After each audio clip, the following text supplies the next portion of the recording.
السلام عليكم ورحمة الله وبركاته. إن الحمد لله إن الحمد لله نحمده ونستعينه ونستغفره ونعوذ بالله من شرور أنفسنا ومن سيئات أعمالنا. من يهده الله فلا مضل له ومن يضلل فلا هادي له. وأشهد أن لا إله إلا الله وحده لا شريك له. وأشهد أن محمدا عبده ورسوله. اللهم صل على محمد وعلى آل محمد كما صليت على إبراهيم وعلى آل إبراهيم إنك حميد مجيد. اللهم بارك على محمد وعلى آل محمد كما باركت على إبراهيم وعلى آل إبراهيم إنك حميد مجيد. أعوذ بالله السميع العليم من الشيطان الرجيم من همزه ونفخه ونفثه. بسم الله الرحمن الرحيم. يا أيها الناس اتقوا ربكم الذي خلقكم من نفس واحدة وخلق منها زوجها وبث منهما رجالا كثيرا ونساء. واتقوا الله الذي تساءلون به والأرحام إن الله كان عليكم رقيبا.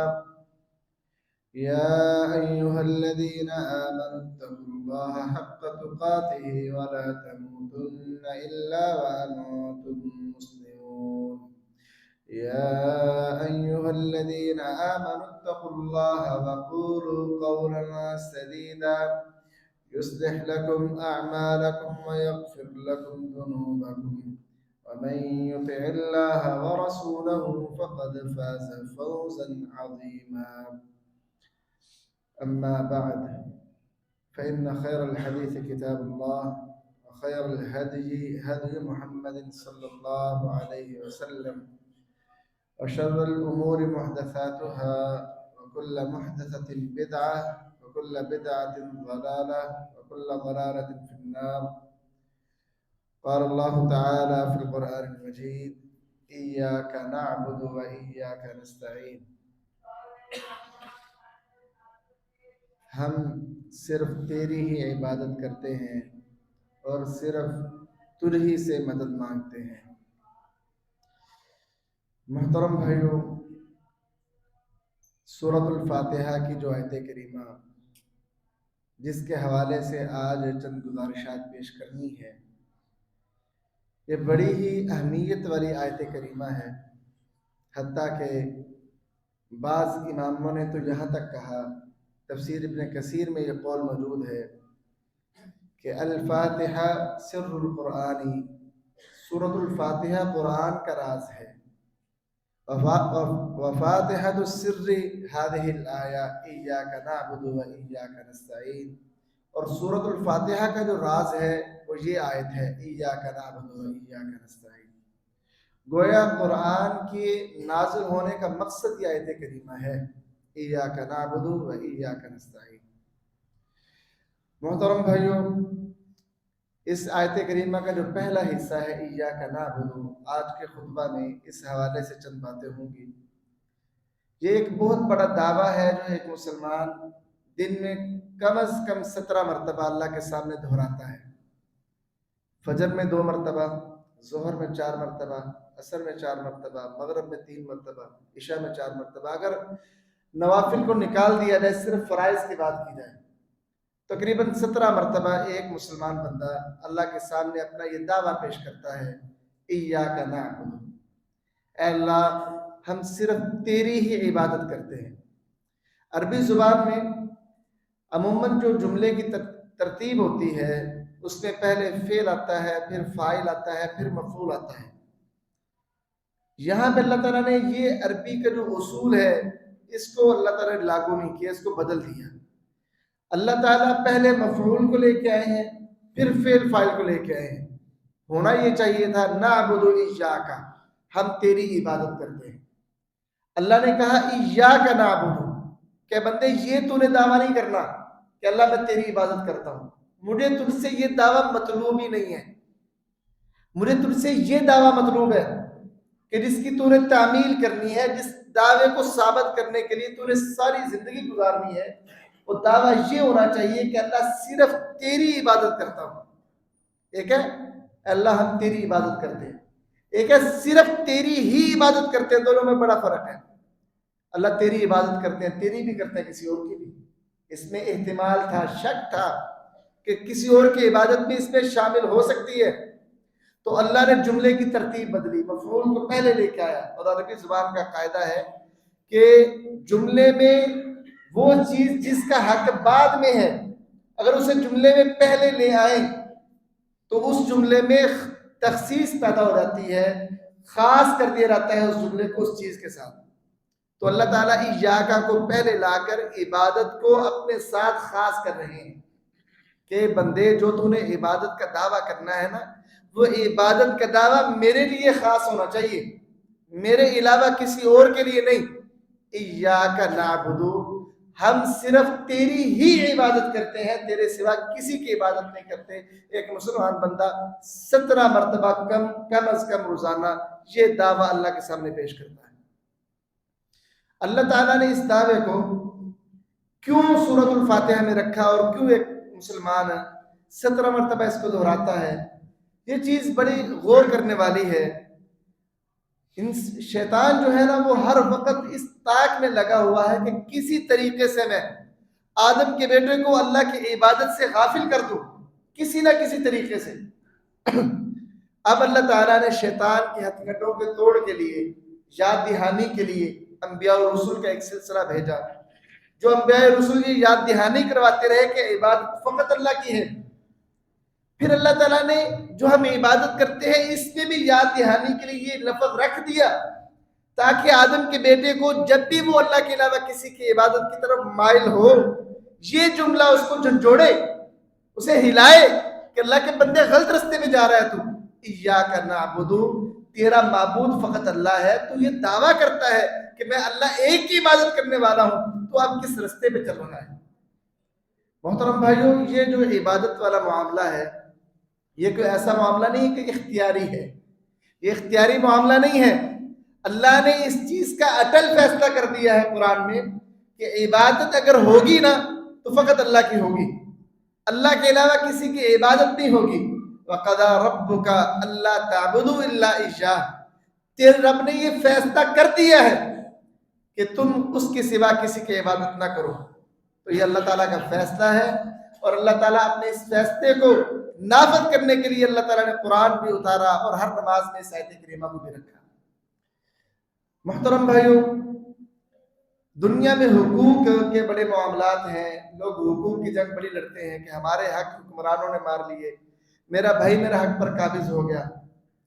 کچھ حق اللہ کے بندوں کے ذمے ہیں۔ کیا ہم نے کبھی غور کیا کہ جب ہم رونا روتے ہیں کہ حکمران ہمارا حق مارتے ہیں، میرا بھائی میرا حق مار گیا، میرا قبیلے میرے حق پر غاصب ہو گیا، قابض ہو گیا، اس نے قبضہ کر لیا، کیا کبھی ہم نے یہ بھی سوچا کیا ہم نے تو نہیں کسی کا حق مارا؟ اگر حقوق کی لسٹ میں سب سے پہلا حق دیکھا جائے تو وہ اللہ تعالیٰ کا حق ہے، اور اللہ تعالیٰ کے حقوق میں سب سے پہلا حق عبادت کا ہے۔ حضرت معاذ بن جبل رضی اللہ تعالیٰ عنہ فرماتے ہیں، میں نبی کریم صلی اللہ علیہ وسلم کے پیچھے اونٹ پر سوار تھا، میرے اور آپ کے درمیان اونٹ کے کجاوے کی لکڑی کے سوا کوئی فاصلہ نہ تھا۔ تو اللہ کے رسول نے مجھ سے کہا، یا معاذ، اے معاذ، میں نے کہا لبیک رسول اللہ وسعدیک، اللہ کے رسول حاضر ہوں اور اطاعت کے لیے ہمہ وقت تیار ہوں۔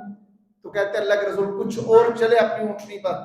پھر مجھے کہا یا معاذ، اے معاذ، میں نے پھر کہا لبیک رسول اللہ وسعدیک، اللہ کے رسول حاضر ہوں، اطاعت اور فرما برداری کے لیے ہمہ وقت تیار ہوں۔ کہتے اللہ کے رسول پھر کچھ چلے، پھر مجھے پھر مخاطب کیا، یا معاذ، اے معاذ، میں نے کہا اللہ کے رسول حاضر ہوں، اطاعت کے لیے ہمہ وقت تیار ہوں۔ کہا معاذ جانتے ہو هل تدری ما حق اللہ علی العباد، جانتے ہو معاذ اللہ کا بندوں پر حق کیا ہے؟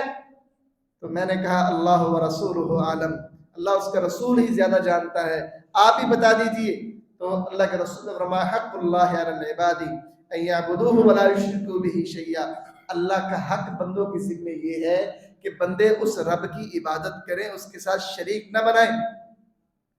تو کہتے ہیں اللہ کے رسول نے یہ کہا تو کچھ چلے، پھر مجھے کہا یا معاذ، اے معاذ، میں نے کہا لبیک رسول اللہ و سعدیک، اللہ کے رسول حاضر ہوں اور ہمہ وقت اطاعت کے لیے تیار ہوں۔ تو اللہ کے رسول کہنے لگے اے معاذ جانتے ہو جب بندے اللہ کا یہ حق ادا کریں تو پھر اللہ کے ذمہ کیا ہے؟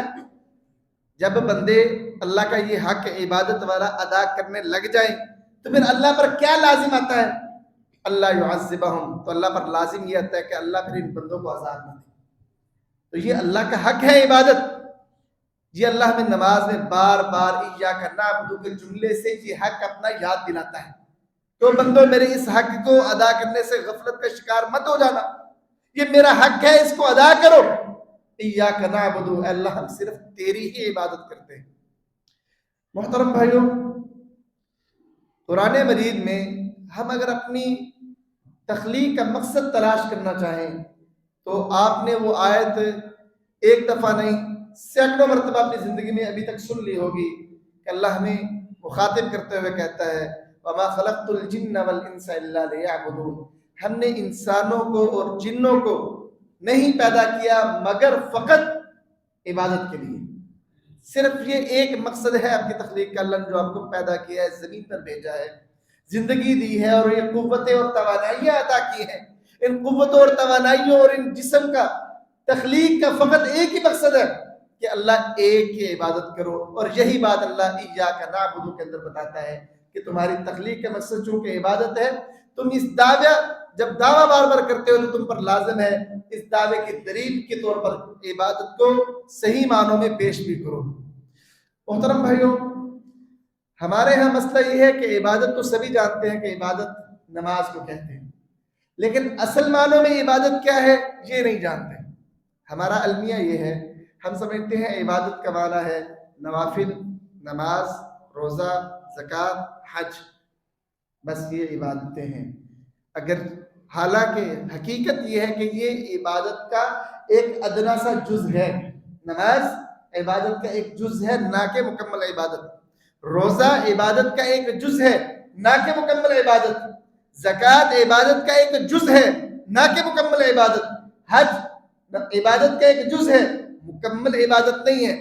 ہم جو دعویٰ اللہ کے سامنے پیش کرتے ہیں وہ جز کا نہیں ہے، اللہ ہم عبادت کا ایک جز تیرے لیے ادا کر رہے ہیں، ہم دعویٰ کرتے ہیں اللہ مکمل عبادت تیری کر رہے ہیں، یہ دعویٰ ہے۔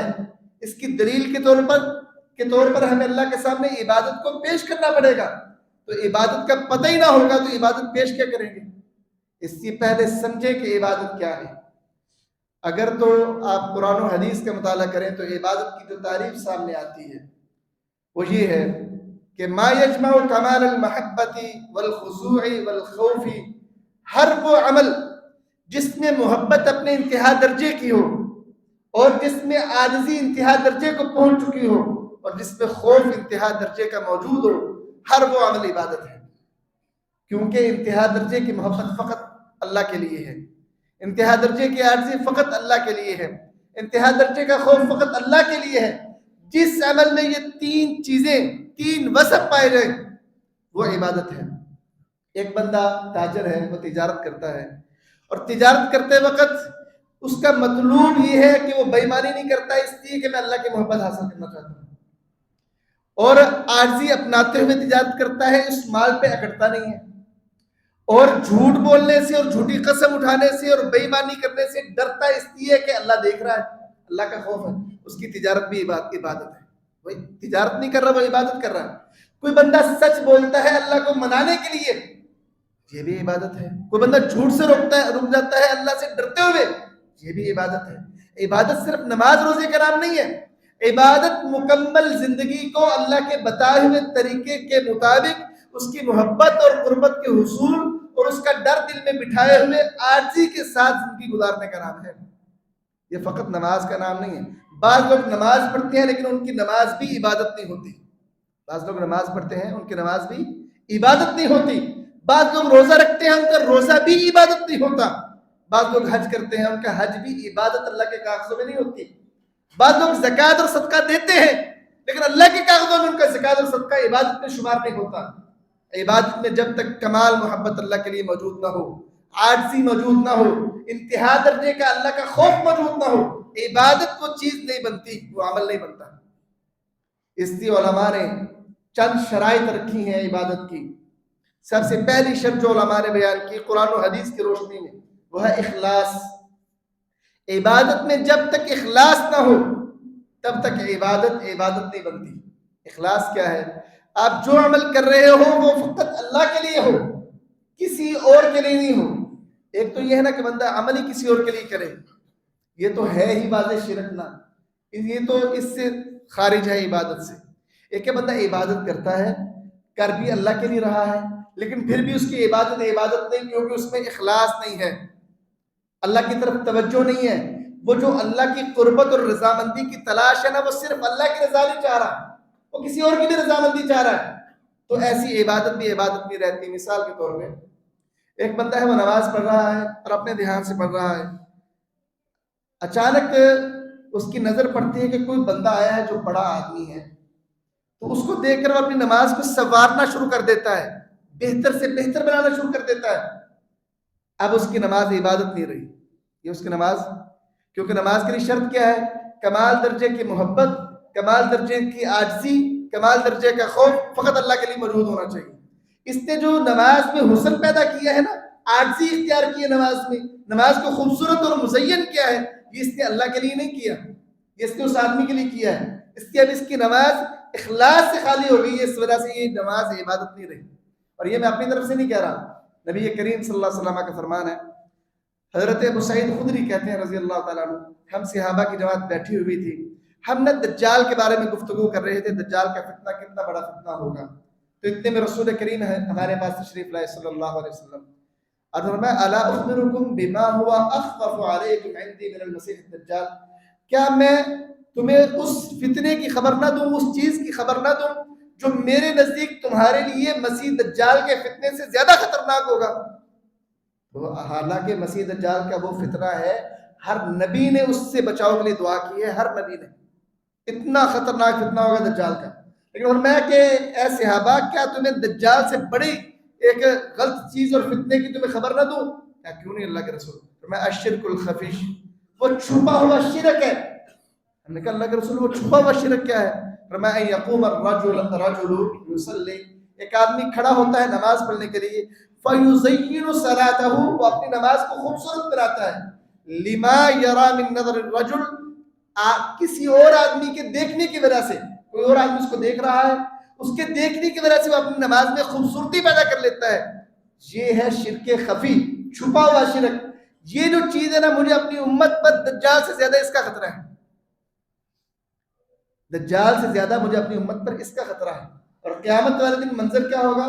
یہ جو لوگ عبادت تو اللہ کے لیے کرتے ہیں لیکن درمیان میں یہ لوگوں کا جو لگا لیتے ہیں نا تعلق، کہ لوگ میری اس عمل پر تعریف کریں یا میرے عمل کو دیکھیں یا مجھے شاباش دیں، یہ جو چیز آ جاتی ہے نا قیامت والے دن، یہ پورے عمل کا بیڑا غرق کر دے گی. یہ چیز قیامت کا دن ہوگا. نبی کریم صلی اللہ علیہ وسلم نے فرمایا ان اخوف ما اخاف علیکم الشرک الاصغر، اے میرے صحابہ میں جس چیز سے سب زیادہ ڈرتا ہوں وہ شرک اصغر ہے. کہا وہ شرک اصغر چھوٹا شرک کیا ہے؟ فرمایا الریا، وہ ریاکاری ہے. قیامت کا دن ہوگا جب اللہ لوگوں کے درمیان فیصلہ فرمائے گا میرے صحابہ، اس وقت اللہ ریاکار سے کہے گا اذهبوا الى الذين كنتم تراؤون في الدنيا فانظروا هل تجدون عندهم جزاء، تم جاؤ ان لوگوں کے پاس جن کو دکھا کر عمل کیا کرتے تھے اور دیکھو کہ ان کے پاس تمہارے ان عملوں کا کوئی بدلہ ہے. اللہ بھیج دے گا جاؤ یہاں سے، میرے پاس کوئی بدلہ نہیں، اب ان سے جا کے بدلہ دیکھو وہ دیتے ہیں کچھ تمہیں. اس لیے ہر وہ عمل جسے آپ عبادت تصور کر رہے ہیں وہ تب عبادت بنتی ہے جب وہ مکمل طور پر اللہ کے لیے ہو، اس میں آپ اللہ کی رضا چاہ رہے ہوں، اللہ کے سامنے عاجزی اختیار کر رہے ہوں، اس نماز کا جتنا حسن ہے، اس نماز میں جتنا اطمینان ہے وہ فقط اللہ کے لیے ہو. آپ کا بڑا ٹھہر ٹھہر کے قرآن پڑھنا، بڑے خوبصورت انداز میں قرآن پڑھنا فقط اللہ کے لیے ہو، اور آپ کے دل میں اللہ کا ہی ڈر ہو، کسی اور کا ڈر نہ ہو اس کام کو کرتے ہوئے، تب جا کے وہ عبادت ہے۔ ایک بندہ آپ کے پاس آیا، حضرت ابو امامہ باہلی رضی اللہ عنہ بیان کرتے ہیں، ایک آدمی آیا اللہ کے رسول کے پاس، کہنے لگا اللہ کے رسول ارائیت رجلا، آپ کا ایسے آدمی کے بارے میں کیا خیال ہے کہ جو جنگ کرتا ہے اس لیے کہ اسے اللہ ثواب بھی دے اور لوگوں کے ہاں اس کا ذکر بھی ہو، لوگ اس کا ذکر بھی کریں، اس کی شہرت بھی لوگوں کے درمیان ہو جائے اور اللہ اسے ثواب بھی دے، اس نیت سے کوئی بندہ جہاد کرتا ہے۔ اب جہاد بڑا چوٹی کا عمل ہے اور عبادت ہے بہت بڑی جہاد۔ تو کہا اللہ کے رسول ایک بندہ ہے اس کے لیے یہ خواہش ہے کہ میں جہاد کروں گا، اللہ مجھے اجر بھی دے، کر وہ اللہ کے لیے رہا ہے، لیکن وہ چاہتا یہ ہے کہ میری بہادری پہ، میرے لڑنے کے انداز پہ لوگ بھی میری تعریف کریں، تو اس کے بارے میں کیا خیال ہے، کیا اسے ملے گا؟ فرمایا لا شیء، لا شیء لا، اس کے لیے کچھ بھی نہیں ہے اللہ کے پاس۔ وہ بندے نے 3 مرتبہ یہ سوال کیا، بار بار، آپ ہر دفعہ یہ کہتے لا شیء لا، اللہ کے پاس اس کے لیے کچھ بھی نہیں ہے، حالانکہ جہاد وہ اللہ کے لیے کر رہا ہے، بس ایک خواہش یہ ہے کہ لوگ بھی اس پر میری تعریف کرتے ہیں کہ میں نے بڑی جنگ لڑی، میں نے دشمن کو ناکو چنے چپا دیے، لوگ میرا اس چیز سے تذکرہ کریں، بس یہ خواہش ہے اس کی، کر وہ اللہ کے لیے رہا ہے، کر وہ اللہ کے لیے رہا ہے، لیکن لوگوں سے داد چاہتا ہے، تو اللہ کے رسول میں اس کے لیے کچھ نہیں ہے۔ اور ساتھ پھر قاعدہ اللہ کے رسول نے سبق بیان فرمایا، ان اللہ لا يقبل من العمل الا ما كان له خالصا وابتغي به وجهه، اللہ کوئی عمل قبول نہیں کرتا مگر وہی عمل جو خالص اللہ کے لیے کیا گیا ہو اور جس کے ذریعے سے صرف اللہ کی رضامندی چاہی گئی ہو۔ جس عمل میں کسی اور کو بھی راضی کرنا مقصود ہو، کسی اور کی بھی رضامندی چاہ رہے ہو، وہ عمل عبادت نہیں بنتا۔ ہم جو کہتے ہیں نا ایاک نعبد، اس کا مطلب کیا ہے؟ ہم صرف تیری عبادت کرتے ہیں، تیرے لیے کرتے ہیں، تیری رضا چاہنے کے لیے کرتے ہیں، تجھے منانے کے لیے کرتے ہیں، تجھ سے ڈر کے کرتے ہیں، تیرے سامنے ہی عاجزی اختیار کرتے ہیں، یہ ہے اس کا معنی۔ اور عبادت کے اندر عاجزی کی شرط، عاجزی کے حوالے سے ہمارے ہاں تو نا معاشرے میں بڑی غلط چیزیں پیدا ہو گئی ہیں۔ یہ جو ہے نا عاجزی، انتہا درجے کی عاجزی، عاجزی کیا ہے؟ کسی کی تعظیم کی خاطر اس کے سامنے جھک جانا یا مؤدب ہو جانا، کسی کی تعظیم کی خاطر اس کے سامنے مؤدب ہو جانا، اس کا احترام کرنا، یہ فقط اللہ کے لیے ہونا چاہیے، اللہ کے علاوہ کسی کے لیے نہیں ہونا چاہیے کہ اس کی تعظیم میں بندہ عاجزی اختیار کرے، یہ اللہ کے سوا کسی کے لیے جائز نہیں۔ اسی وجہ سے ہمارے معاشرے میں اس پر بڑی بحثیں بھی ہوئی ہیں۔ حضرت معاویہ رضی اللہ تعالیٰ عنہ مسلمانوں کے خلیفہ ہیں، خلیفہ بادشاہ، اور بادشاہ بھی کوئی پنجاب کا نہیں، کوئی پاکستان کا نہیں، چھوٹے سے خطے کا نہیں، آدھی دنیا سے زیادہ کا حکمران، امیر المؤمنین حضرت امیر معاویہ رضی اللہ تعالیٰ عنہ یہ تشریف لا رہے ہیں۔ 2 صحابی بیٹھے ہیں، ایک ہے عبداللہ بن زبیر رضی اللہ تعالیٰ عنہ، دوسرے صحابی ہیں عبداللہ بن عامر رضی اللہ تعالیٰ عنہ۔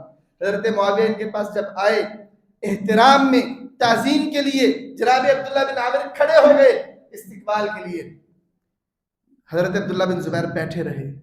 حضرت امیر معاویہ آئے اور آ کر کہنے لگے رضی اللہ تعالیٰ عنہ، اجلس، اے عبداللہ بن عامر تو بھی بیٹھ جا، فإنی سمعت رسول اللہ صلی اللہ علیہ وسلم، میرے ان کانوں نے رسول کریم سے سنا تھا، آپ فرما رہے تھے من احب ان يتمثل له الرجال قیاما فلیتبوأ مقعدہ من النار، کہ جو بندہ یہ پسند کرتا ہے لوگ اس کے لیے مؤدب ہو کے تصویر کے مریض کھڑے ہو جائیں، وہ اپنا ٹھکانہ جہنم میں بنا لے۔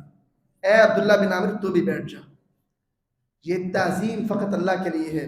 ہمارے ہاں یہ ایک رواج بن گیا ہے اور اسے ایک تہذیب قرار دے دیا گیا ہے کہ بڑا آدمی ہے تو کلاس سٹینڈ اپ، کوئی اور آدمی ہے تو پھر سارے کھڑے ہو کے، بڑے مؤدب، اتنے مؤدب لوگ نماز پہ کھڑے نہیں ہوتے جتنا ان حکمرانوں کے آنے پہ لوگ مؤدب کھڑے ہوتے ہیں۔ ایسی عاجزی اللہ کے لیے ہے صرف، ایسی عاجزی اوروں کے لیے نہیں ہے۔ یہ جو عاجزی ہے نا بالکل ساکت اطمینان، وقوموا للہ قانتین، اللہ کے لیے فرما بردار ہو کر کھڑے ہو، یہ صرف اللہ کے لیے ہے۔ تو اس لیے محترم بھائیو، عبادت کے اندر آپ نے یہ چیز لازمی طور پہ خیال رکھنی ہے کہ یہ جو عاجزی ہے فقط اللہ کے لیے ہونی چاہیے۔ اور جب نماز میں کھڑے ہوں، ہماری نماز میں حالت کیا ہوتی ہے؟ میری اپنی حالت ہو، آج کل عام عوام کی بھی حالت یہی ہے، علماء کی بھی حالت یہی ہے، اللہ ہمیں اصلاح کرنے کی توفیق دے۔ نماز پڑھ رہے ہیں، کبھی باسی آ رہی ہے، کبھی ہم خارش کر رہے ہیں، کبھی کیا کر رہے ہیں، کبھی یہ ہمارا اطمینان ہوتا ہے.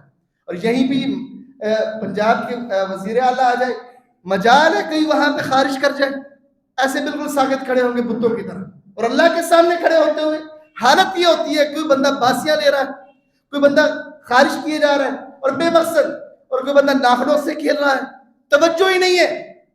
آپ نے اللہ کے لیے کیا عجزی اختیار کی ہے. اسی وجہ سے تو اللہ کے رسول نے فرمایا تھا صلی اللہ علیہ وسلم کہ بندہ نماز پڑھ کے فارغ ہوتا ہے تو کسی کی نماز کا صرف اللہ 10واں حصہ قبول کرتا ہے، کسی کی نماز کا اللہ صرف 9واں حصہ قبول کرتا ہے، کسی کی نماز کا اللہ صرف 8واں، پھر 7واں، کسی کا 6واں، کسی کا 5واں، ایسے اللہ قبول کرتا ہے. وجہ کیا ہے؟ عاجزی نہیں ہے اللہ کے لیے. اللہ کے سامنے آپ رکوع تو کر رہے ہو لیکن اللہ کی تعظیم دل میں نہیں ہے، دھیان ہی نہیں ہے اللہ کی طرف. مطلوب ہم سے عبادت کیسی ہے؟ جبریل امین آئے نبی کریم صلی اللہ علیہ وسلم کے پاس، اللہ کے رسول بتائیے مل احسان، احسان کیا ہے؟ فرمایا ان تعبد اللہ کانک تراہ فان لم تکن تراہ فانہ یراک، کہ عبادت کو اس طریقے سے کرو کہ گویا کہ تم اللہ کو دیکھ رہے ہو. اگر یہ کیفیت پیدا نہیں نہ کر سکتے تو کم از کم یہ کیفیت پیدا کر لو، اللہ تمہیں دیکھ رہا ہے. یہ ہے عبادت، اس انداز میں کرنا، یہ ہے عاجزی کا معیار. اگر حقیقت میں آپ کے ذہن میں یہ خیال آ جائے کہ اللہ مجھے دیکھ رہا ہے یا میں اللہ کو دیکھ رہا ہوں، کہ تب بھی آپ کی نماز میں کھڑے ہونے کی یہی کیفیت ہوگی جو آج کل ہماری نمازوں میں ہوتی ہے. ایاک نعبد، اللہ صرف تیری عبادت کرتے ہیں، تعظیم تیرے لیے، خوف تجھ سے، عاجزی تیرے لیے، محبت کی تلاش میں صرف تیری محبت کی تلاش میں آئے ہیں، یہ عبادت ہے. اور اگر عبادت میں یہ عاجزی نہ ہو، محبت کا انداز ہی نہ ہو نماز میں، تو یہ عبادتیں نہیں ہیں. کہنے کو لاکھ بار ہم یہ دعویٰ کرتے رہیں ایاک نعبد، اللہ ہم تیری عبادت کر رہے ہیں، لیکن اللہ بھی آگے سے کہے گا نہیں یہ عبادت مجھے منظور ہی نہیں ہے. اس لیے محترم بھائیو، یہ چیز اخلاص، عاجزی، اور دوسری چیز عبادت کے اندر جس حوالے سے ہمارا معاشرہ بڑے دھوکے میں ہے، وہ یہ ہے کہ عبادت وہ ہوتی ہے جس کا ثبوت قرآن و حدیث سے ہو. عبادت وہ نہیں جسے آپ سمجھیں گے، عبادت وہ ہوگی جس کا حکم شریعت نے دیا ہے، جس کو نیکی اور عبادت شریعت نے قرار دیا ہے، وہ عبادت ہے.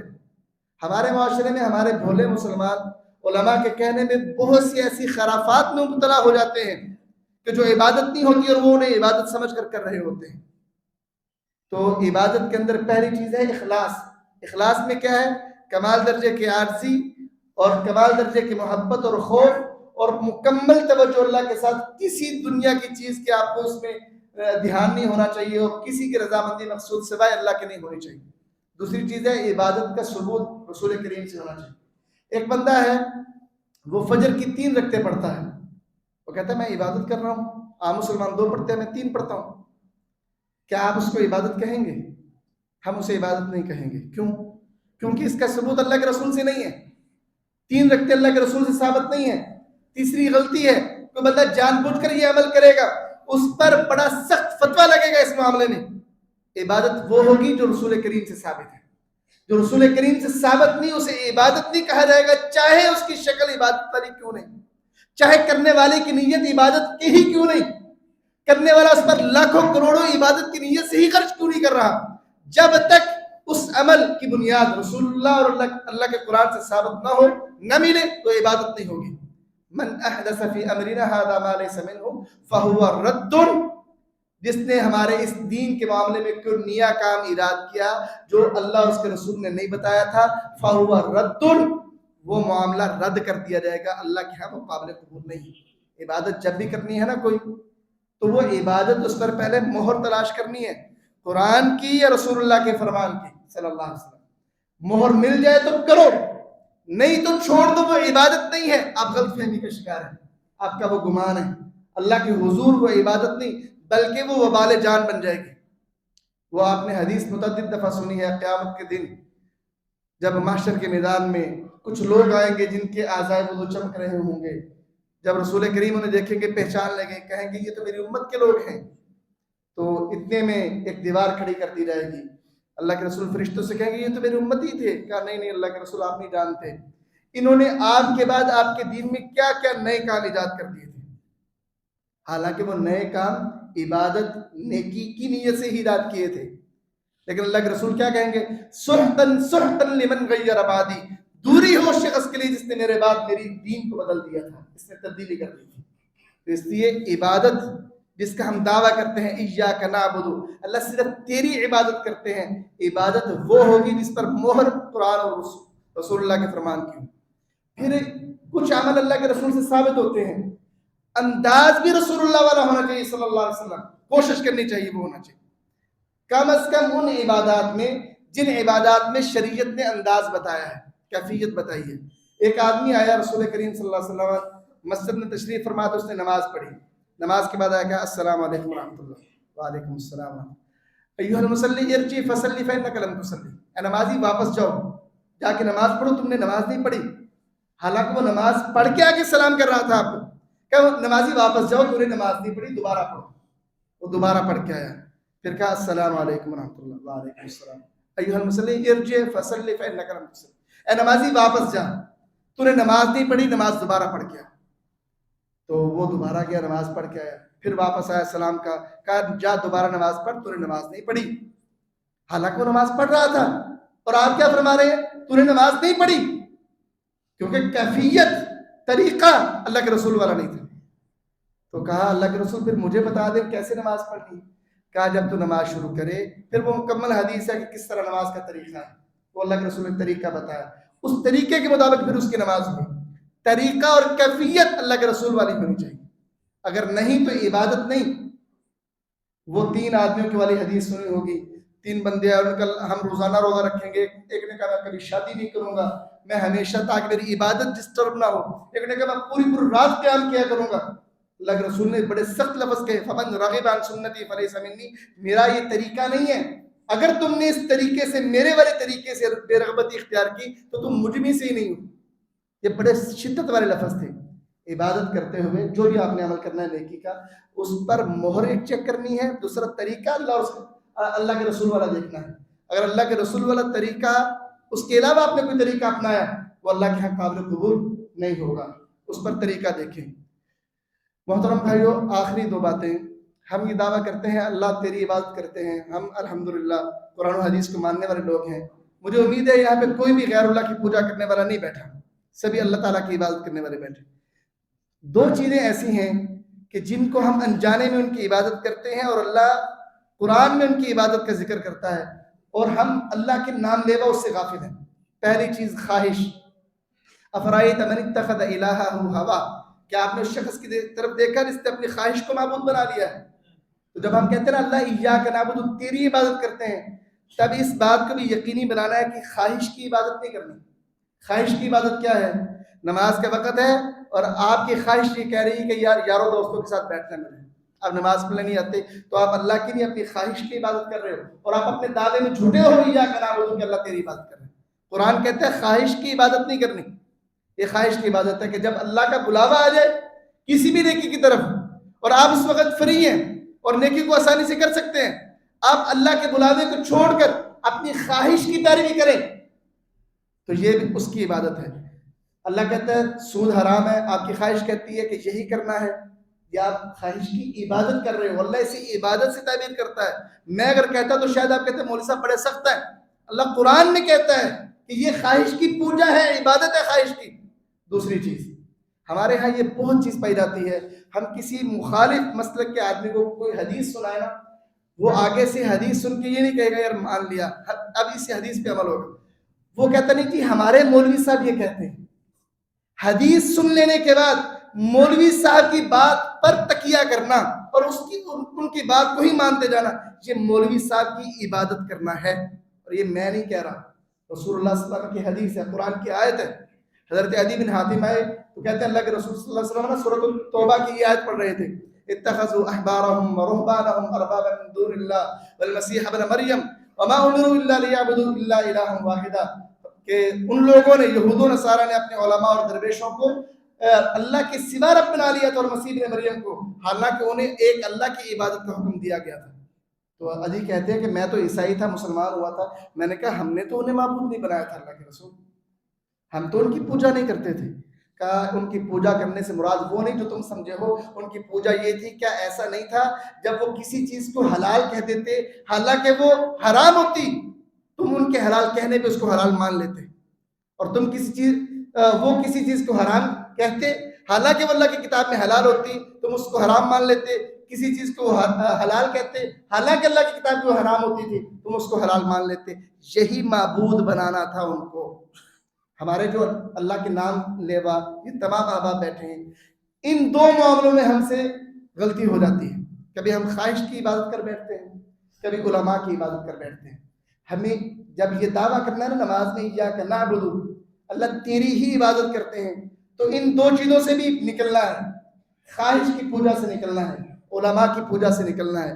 جس دن یہ قوم علماء کی پوجا سے نکل گئی نا, ان کے آدھے مسائل حل ہو جائیں گے. آدھے مسائل نام نہاد مولویوں کی پیدا کی. اللہ تعالیٰ ہمیں ان دونوں قسم کی عبادتوں سے بھی محفوظ رکھے. وما علیہ الا البلاغ.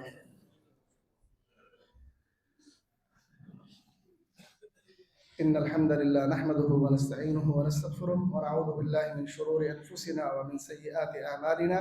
من يهده الله فلا مضل له ومن يضلل فلا هادي له, وأشهد أن لا إله إلا الله وحده لا شريك له, وأشهد أن محمدا عبده ورسوله. اللهم صل على محمد وعلى آل محمد كما صليت على إبراهيم وعلى آل إبراهيم إنك حميد مجيد. اللهم بارك على محمد وعلى آل محمد كما باركت على إبراهيم وعلى آل إبراهيم إنك حميد مجيد. أعوذ بالله من الشيطان الرجيم من همزه ونفخه ونفثه. بسم الله الرحمن الرحيم. يا أيها الناس اتقوا ربكم الذي خلقكم من نفس واحدة وخلق منها زوجها وبث منهما رجالا كثيرا ونساء, واتقوا الله الذي تساءلون به والأرحام إن الله كان عليكم رقيبا. يا أيها الذين آمنوا اتقوا الله حق تقاته ولا تموتن إلا وأنتم مسلمون. يا أيها الذين آمنوا اتقوا الله وقولوا قولا سديدا يصلح لكم أعمالكم ويغفر لكم ذنوبكم, ومن يطع الله ورسوله فقد فاز فوزا عظيما. أما بعد, فإن خير الحديث كتاب الله, وخير الهدي هدي محمد صلى الله عليه وسلم, وشر الأمور محدثاتها, وكل محدثة بدعة, وكل بدعة ضلالة, وكل ضلالة في النار. سبحان ربك رب العزة عما يصفون, وسلام على المرسلين, والحمد لله رب العالمين.